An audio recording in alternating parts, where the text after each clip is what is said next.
حضرت سیدنا امام حسین رضی اللہ تعالی عنہ کے صاحبزادے حضرت امام زین العابدین رضی اللہ تعالی عنہ آپ اللہ کے بندوں کو درس اخلاق دے رہے تھے، واعظ و نصیحت کر رہے تھے، خوبصورت زندگی گزارنے کے طور طریقے بتا رہے تھے۔ اتنے میں چند عورتیں آئیں، آ کر کہنے لگی، اے نواسہ رسول، غربت نے کمر توڑ دی ہے، رزق بڑھانے کا کوئی وظیفہ بتا دے، رزق بڑھانے کا کوئی عمل بتا دے۔ اب حضرت امام زین العابدین نے جو عمل بتایا ہے وہ دل کے کانوں سے سنیے گا۔ حضرت امام زین العابدین نے فرمایا، اے اسلام کی مقدس شہزادیوں، جب تم دنیا کی مفلسی سے تنگ آ جاؤ، جب تم دنیا کی غربت سے تنگ آ جاؤ، جب رزق کا کوئی راستہ نظر نہ آئے، پریشانیاں بڑھنے لگے، مصیبتوں میں پھنسنے لگو، تو صدقہ دے کر اللہ سے تجارت کر لیا کرو، صدقہ دے کر اللہ سے تجارت کر لیا کرو۔ اس لیے کہ میں نے اپنے بابا حضرت امام حسین رضی اللہ تعالی عنہ سے سنا، انہوں نے اپنے بابا حضرت سیدنا علی المرتضی شیر خدا کرم اللہ وجہ الکریم سے سنا، انہوں نے رسول اللہ صلی اللہ علیہ وسلم سے سنا۔ رسول اللہ صلی اللہ علیہ وسلم نے فرمایا تھا، فرمایا جو انسان صدقہ کرتا ہے اللہ تعالیٰ اس کی زندگی کی تمام پریشانیوں کو مٹا دیتا ہے۔ جو انسان اللہ رسول کی رضا کے لیے اللہ کے نام پر صدقے کے طور پر کچھ نہ کچھ کسی کو دیتا ہے، اللہ تعالیٰ اس کی زندگی کی تمام مصیبتوں کو، پریشانیوں کو، آفات و بلیات کو مٹا دیتا ہے۔ ایک بادشاہ تھا، بخیل بادشاہ تھا، اس نے اعلان کر رکھا تھا کہ کسی نے بھی کسی کو صدقہ دیا، کسی نے بھی صدقہ کیا تو اس کے دونوں ہاتھ کاٹ دوں گا۔ یہ سبق آموز واقعہ ہے، دل کے کانوں سے سنیے گا۔ ایک بخیل بادشاہ تھا، اس نے اپنی مملکت میں اعلان کیا کہ کسی نے بھی صدقہ کیا تو اس کے دونوں ہاتھ کاٹ دوں گا۔ 3 دن کا بھوکا شخص ایک عورت کے پاس آیا، کہنے لگا کہ میں 3 دن کا بھوکا ہوں، کھانے کو کچھ نہیں ملا، خدا را اللہ کے نام پہ صدقے کے طور پر مجھے 2 روٹیاں دے دو، میری بھوک مٹا دو۔ اس عورت نے کہا، میں تو ہرگز نہیں دینے والی، اگر بادشاہ کو پتہ چل گیا، بادشاہ نے اعلان کر رکھا ہے کہ اگر کسی نے بھی کسی کو صدقہ دیا تو اس کے دونوں ہاتھ کاٹ دوں گا، میں تو بابا اپنے دونوں ہاتھ ہرگز نہیں کٹوانے والی۔ اس شخص نے کہا، میں بھوکا ہوں، اگر میں بھوک سے مر گیا تو قیامت کے دن اللہ کے سامنے تمہارا گریبان پکڑ کے شکوہ کروں گا، مالک میں بھوکا مر رہا تھا، مجھے روٹی کی اشد ضرورت تھی، مال کے ہونے کے باوجود بھی اس عورت نے مجھے کچھ بھی نہیں دیا، تو مرنے کے بعد اللہ کو کیا منہ دکھائے گی، اس دن اللہ کو کیا جواب دے گی۔ اس عورت کو ترس آیا، رحم آیا، اس عورت نے صدقے کے طور پر اس غریب اور بھوکے شخص کو 2 روٹیاں دے دی صدقے کے طور پر۔ یہ خبر پھیلتی پھیلتی بادشاہ تک پہنچی۔ بادشاہ کو جب پتہ چلا کہ کسی عورت نے میری نافرمانی کی ہے، صدقہ کیا ہے، بادشاہ نے اس عورت کو اپنے دربار پر بلایا، اس کے دونوں ہاتھ کاٹ دیے۔ وقت گزرتا گیا، کچھ دن بعد بادشاہ نے اپنی ماں کو کہا کہ میری خواہش ہے، میں دنیا کی سب سے بڑی حسین و جمیل عورت سے شادی کرنا چاہتا ہوں، میرا رشتہ تلاش کرو، عورت بہت ہی بڑی حسین و جمیل ہونی چاہیے۔ اس کی ماں نے کہا کہ ہمارے شہر میں ایک عورت رہتی ہے، اتنی حسین و جمیل ہے، اتنی حسین و جمیل ہے کہ میرے وہم و گمان کے مطابق چاند بھی دیکھ کر شرماتا ہے۔ اللہ تعالیٰ نے اس عورت کو بڑے ہی حسن سے نواز رکھا ہے۔ بادشاہ نے کہا، پھر جاؤ نا، رشتہ طے کر کے آؤ۔ ماں نے کہا، اس میں ایک بہت بڑا عیب ہے۔ بادشاہ نے پوچھا، کون سا عیب ہے؟ کہا، اس کے دونوں ہاتھ نہیں ہیں، دونوں ہاتھ کٹے ہوئے ہیں۔ بادشاہ نے کہا، مجھے قبول ہے۔ بادشاہ نے اس عورت کو اپنے دربار پر بلایا، شادی کر کے اسے اپنی زوجیت میں لے لی۔ پتہ یہ کون سی عورت تھی؟ یہ وہی عورت تھی جس نے صدقے کے طور پر 2 روٹیاں دی تھی، اور بادشاہ نے اس کے دونوں ہاتھ کاٹ دیے۔ وقت گزرتا گیا، اس کا ایک بیٹا پیدا ہوا، بچہ پیدا ہوا۔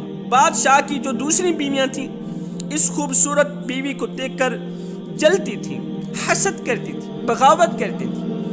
بادشاہ کہیں جنگ کے لیے گیا، کہیں دور گیا، تو پیچھے دوسری سوکنوں نے بادشاہ کو پیغام بھجوایا کہ وہ جو خوبصورت عورت گھر میں لے کے آئے تھے، بیوی بنا کر لے کے آئے تھے، اس نے آپ کی عزت کی دھجیاں اڑا دیں۔ وہ تو کمینی نکلی، وہ تو فاحشہ نکلی، کم وقت، اس نے تو آپ کی عزت کا جنازہ نکال دیا۔ بادشاہ یہ سنتے ہی غصے سے آگ بگولا ہو گیا۔ بادشاہ نے ماں کو خط لکھا کہ میرے آنے سے پہلے پہلے وہ بچہ اس کم بخت عورت کے کندھے میں بٹھا کے اسے گھر سے باہر نکال۔ اب وہ عورت روتی ہوئی، تڑپتی ہوئی، چیختی ہوئی، چلاتی ہوئی، اللہ میں نے تو تیرے نام پر فقیر کو 2 روٹیاں دی تھیں، مجھے نہیں پتا تھا کہ مجھے اتنی بڑی سزا ملے گی۔ اس عورت نے صحرا کی طرف رخ کیا، روتی چلی جا رہی ہے، اللہ کو فریادیں کرتی چلی جا رہی ہے، شکوے شکایت کرتی چلی جا رہی ہے۔ راستے میں ندی آئی، اس عورت کو پیاس نے ستایا، پانی پینے کے لیے اس نے اپنا سر نیچے کیا، وہ بچہ کندھے سے نیچے اترا، پانی میں ڈوب گیا۔ آزمائش کے اوپر آزمائش، امتحان کے اوپر امتحان، مصیبتوں کے اوپر مصیبتیں۔ ایک تو ہاتھوں سے محروم ہو بیٹھی، دوسرا بادشاہ نے طلاق دے دی، تنہا رہ گئی، اکیلی رہ گئی، تیسرا ایک بچہ تھا وہ بھی پانی میں ڈوب گیا۔ ندی کے کنارے بیٹھ کے زاروں قطار رونے لگی، تڑپنے لگی۔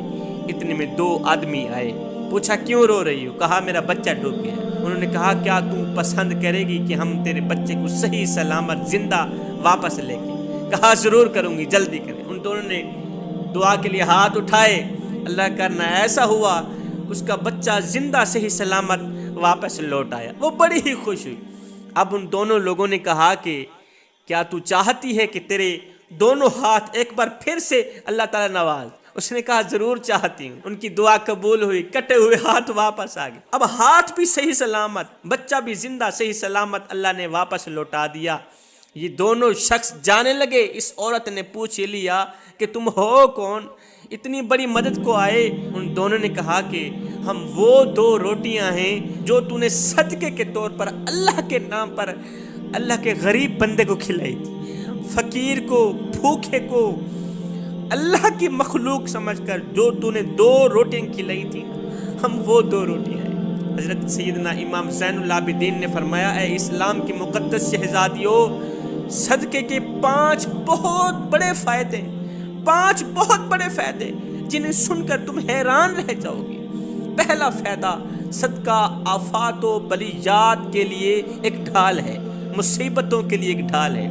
جس طرح انسان جنگ کے دوران ڈھال کے ذریعے اپنی جان کی حفاظت کرتا ہے، ایسے ہی صدقہ انسان کی حفاظت کرتا ہے۔ صدقہ بیماریوں سے محفوظ رکھتا ہے۔ فرمایا صدقہ اللہ تعالیٰ کے غصے کو ٹھنڈا کرتا ہے۔ اللہ نے فرمایا فرشتے جبریل کیا کر رہا ہے؟ مولا جبریل تو تیری تسبیح بیان کر رہا ہے۔ فرمایا جلدی جا فلاں شہر کو تباہ و برباد کر دے، اس شہر کے سارے لوگ میرے غضب کا شکار بنے ہیں، ان تمام لوگوں کو تباہ و برباد کر دو، ختم کر دو۔ تھوڑی دیر کے لیے رک جاؤ، شہر میں رہنے والے 3 آدمی دور سے چلے آ رہے ہیں، وہ 10 میل دور ہیں، جیسے ہی وہ شہر میں پہنچیں گے شہر کو تباہ و برباد کر دیں۔ قبل اس کے کہ فرشتے شہر کو تباہ و برباد کرتے، اللہ نے فرمایا فرشتوں رک جاؤ، اس شہر کو تباہ نہیں کرنا، ختم نہیں کرنا۔ اللہ یہ ماجرا کیا ہے؟ ابھی تو بڑی ہی جاہ و جلال میں تھا۔ اللہ نے فرمایا کہ میرے 3 بندوں نے صدقہ دے کر میرے غصے کو ٹھنڈا کر دیا، صدقہ دے کر تجارت کر لی۔ ان تینوں لوگوں نے میرے کسی بھوکے بندے کو کھانا کھلایا ہے، میرے کسی بھوکے بندے کو 3 روٹیاں دی، ان تینوں روٹیوں نے میرے غصے کو ٹھنڈا کر دیا ہے۔ فرماتے ہیں دوسری چیز اللہ پر توکل۔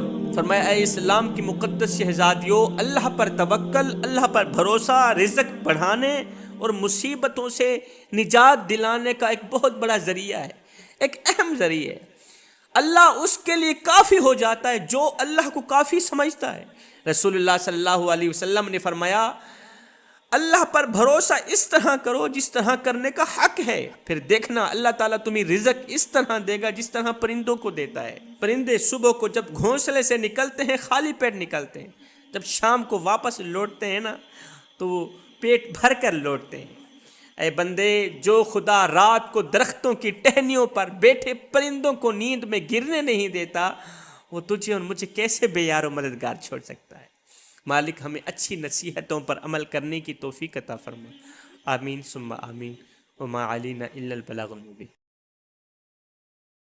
حضرت امام محمد باقر رضی اللہ تعالی عنہ کے پاس بیوی کا ستایا ہوا ایک شخص آیا، کہنے لگا حضرت عورت کی وہ کون سی عادتیں ہیں جن کے اپنانے سے گھر میں برکت، رزق اور خوشحالی ختم ہو جاتی ہے؟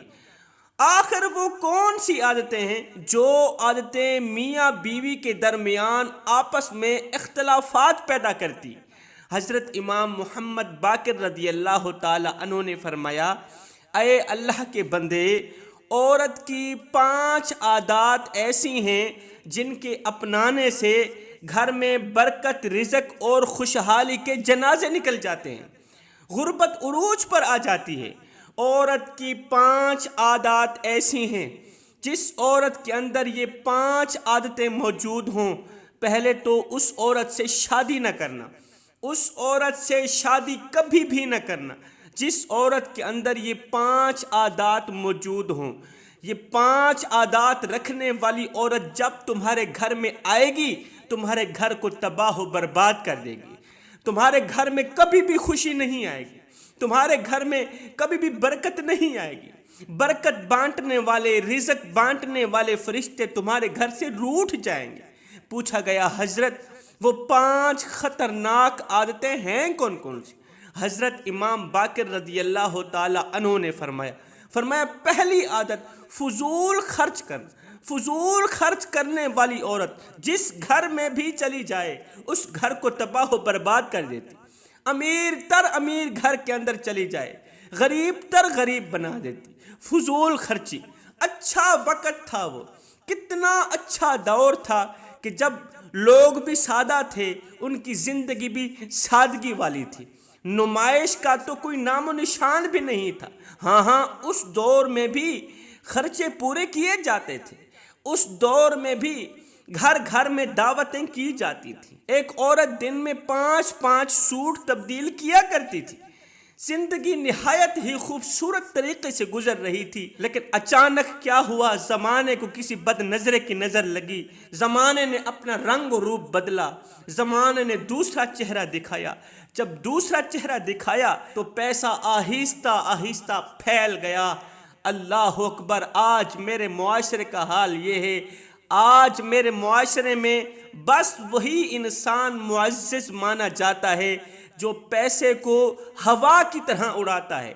میرے معاشرے میں بس وہی معزز انسان مانا جاتا ہے جو فضول خرچ کرتا ہے۔ آج فضول خرچی ہماری زندگی کا حصہ بنتی چلی جا رہی ہے۔ آج کا ہر ایک انسان، چاہے عورت ہو چاہے مرد ہو، خود کو معزز کہلوانا چاہتا ہے، خود کو بڑا کہلوانا چاہتا ہے، لیکن افسوس اس وقت تک یہ معزز نہیں بن سکتا جب تک یہ فضول خرچی نہیں کرتا، جب تک یہ پیسے کو ہوا میں نہیں اڑاتا، جب تک یہ پیسے کو، دولت کو ہوا میں اڑاتا، لوگوں کو دکھاتا نہیں، اس وقت تک چاہے عورت ہو چاہے مرد ہو معزز نہیں کہلوا سکتے۔ مردوں سے زیادہ عورتوں میں فضول خرچی پائی جاتی ہے۔ شادی کی تقریب میں پیسے کو اس طرح اڑایا جاتا ہے کہ گھر میں رہنے والی عورت گھر کا سارا بچت درہم برہم کر دیتی ہے۔ یاد رہے، فضول خرچ کرنے والے کو اللہ تعالیٰ نفرت کی نگاہ سے دیکھتا ہے۔ اللہ تعالیٰ ایسے بندے کو ناپسند کرتا ہے جو انسان فضول خرچی کرتا ہے۔ فرماتے ہیں ایسی عورت سے شادی کبھی بھی نہ کرنا جو فضول خرچ کرتی ہو، تب تک جب تک وہ اس بری عادت سے باز نہیں آتی، اس بری عادت سے دور نہیں ہوتی، اللہ سے پکی توبہ نہیں کرتی۔ پوچھا گیا، حضرت دوسری عادت کون سی ہے؟ حضرت امام باقر رضی اللہ تعالی عنہ نے فرمایا دوسری عادت بات کو بڑھا چڑھا کے کرنا، غیبت کرنا، چغل خوری کرنا۔ اللہ کے رسول نے فرمایا اللہ کے بندوں میں سے سب سے زیادہ بدترین انسان وہ ہے، سب سے زیادہ بدترین عورت وہ ہے جو چغل خوری کرتی ہے، جو بات کو بڑھا چڑھا کے کرتی ہے، محلے میں رہنے والی عورتوں کو آپس میں لڑاتی ہے، جھگڑاتی ہے، شریفوں کی پگڑیاں اچھالتی ہیں، عزت دار لوگوں کو بے عزت کرتی ہے۔ رسول اللہ صلی اللہ علیہ وسلم نے فرمایا لوگو، کیا تم میں سے کوئی اپنے مردہ بھائی کا گوشت کھانا پسند کرے گا؟ عرض کیا آقا ہرگز نہیں پسند کرے گا۔ میرے نبی نے فرمایا سنو، اپنے مردہ بھائی کے گوشت کھانے کا اتنا گناہ نہیں جتنا غیبت کرنے کا ہے، جتنا چغلی کرنے کا ہے۔ جتنا بات کو بڑھا چڑھا کے کرنے کا ہے۔ رسول اللہ صلی اللہ علیہ وسلم نے فرمایا میں نے معراج کی رات کچھ عورتوں کچھ مردوں کو دیکھا کہ ان کے یہ جو ناخن تھے یہ تانبے کے تھے، ان کے ناخن تانبے کے تھے، اور ان تانبے کے ناخنوں سے وہ اپنا چہرہ کچل رہے تھے، اپنا چہرہ اور اپنا سینہ کچل رہے تھے، دردناک عذاب میں مبتلا تھے۔ میں نے جبریل علیہ السلام سے پوچھا، جبریل آخر کن گناہوں کی وجہ سے ان کو اتنا دردناک عذاب دیا جا رہا ہے؟ تو جبریل امین نے عرض کی، یا رسول اللہ یہ وہ بدبخت عورتیں ہیں جو غیبت کیا کرتی تھی، یہ وہ بدبخت مرد ہیں جو چغلی کیا کرتے تھے، وہاں کی بات سن کر یہاں لگانا، یہاں کی بات سن کر وہاں لگانا، پھر دونوں پارٹیوں کو آپس میں لڑانا جھگڑانا۔ یہ وہ بدبخت عورتیں ہیں جو دوسری عورتوں کے عیب تراشا کرتی تھی۔ فرماتے ہیں بات کو بڑھا چڑھا کے کرنے والی عورت سے شیطان دوستی رکھتا ہے، ایسی عورت سے شیطان دوستی کرتا ہے، ایسی عورت سے شیطان بڑا ہی پیار کرتا ہے۔ یہ عورت جہاں جاتی ہے شیطان بھی اس کے ساتھ ہی جاتا ہے، جس گھر میں داخل ہوتی ہے شیطان اس گھر میں بستر بچھا دیتا ہے، آنے والے رزق کو ٹھکراتا رہتا ہے، رحمت کے فرشتوں کو اس گھر میں ہرگز نہیں آنے دیتا۔ تو فرمایا بات کو بڑھا چڑھا کے کرنے والی عورت سے شادی نہ کرنا تب تک جب تک وہ اس بری عادت سے، گندی عادت سے باز نہیں آتی، دور نہیں ہوتی۔ پوچھا گیا حضرت عورت کی تیسری عادت کون سی ہے؟ فرمایا وہ ہے اپنے بوڑھے والدین کو لعنت کرنا۔ استغفر اللہ، اپنے والدین کو لعنت کرنا۔ پوچھا گیا حضرت کوئی بھی عورت یا مرد اپنے بوڑھے والدین پر لعنت کیسے کر سکتا ہے؟ فرمایا جب ایک عورت دوسری عورت سے لڑتی ہے جھگڑتی ہے، یہ عورت اس کے ماں باپ کو برا بھلا کہتی ہے، وہ عورت اس کے ماں باپ کو برا بھلا کہتی ہے، تو والدین پر جو لعنت پڑی کس کی وجہ سے پڑی؟ بیٹی کی وجہ سے پڑی نا۔ اس کا مطلب اسی عورت نے ہی کسی کے ذریعے اپنے والدین پر لعنت ڈالی ہے۔ فرمایا کسی کو گالیاں دینے والی عورت، کسی کے ماں باپ کو برا بھلا کہنے والی عورت، فرمائے ایسی عورت بھی جس گھر میں چلی جائے اللہ تعالیٰ اس گھر کو نفرت کی نگاہ سے دیکھتا ہے، غضب کی نگاہ سے دیکھتا ہے۔